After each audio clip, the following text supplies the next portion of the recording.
આપણે વારંવાર કહીએ છીએ પાખંડીઓને માથે શિંગડા ન હોય. તમે જોઈ શકો છો આ પાખંડીઓ હમણાં ભગવા ઉતારીને સુરદાસ બની જાય. વેશભૂષા પરિવર્તન કરવાની એનામાં કેટલી કળા હોય. દેશની પથારી ફેરવી નાખી છે જો આવા પાખંડીઓએ ભગવા મારીને ભગવો ઉતારીને હમણાં સુરદાસ બની જાય અને ઓલો એને દોરવા મળશે. કારણ કે આપણે ભગવું ભળીએ આસ્થાનું કેન્દ્ર. લોકો હગા ભાઈને ન દે પણ ભગવા ધારીને દઈને મોટું નામ બોલાય ને મારું હબ દઈને હગા છોકરાઓને ન દે પણ ભગવા ધારીને કે લખો મારા લખો લખો. એટલે આવા ભગવામાં પાખંડીઓ પાપી ધૂતારાઓ છુપાયેલા છે. પોતે મોટા મોટા ફોન રાખે, કાસડીને વળ સડાવીને એમાં તમાકુ ગુટખા રાખનારા આ પાખંડીઓ પાપીઓ અને સોર લોકો જે તમે જોઈ શકો છો, તમારી નજરે જોઈ શકો છો. જો એને ભગવો ઉતારીને થેલીમાં નાખી દીધો હમણાં સુરદાસ બની જાય. અને હાસો સંત હોય તમારી ઘેરે ન આવે, તમારા ધંધાના સ્થળે માગવા ન હોય એને ભિખારી કહેવાય. સાસો સંત હોય ને એ બેઠો હોય ત્યાં લોકો એને દઈ આવે, એના ભજનની તાકાત હોય.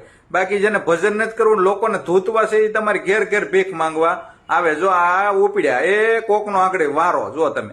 એટલે આવા પાખંડી ભગવામાં છુપાયેલા હોય એનાથી ખાસ ધ્યાન રાખવું. હાસા સંતો બહુ ઓછા રહ્યા છે.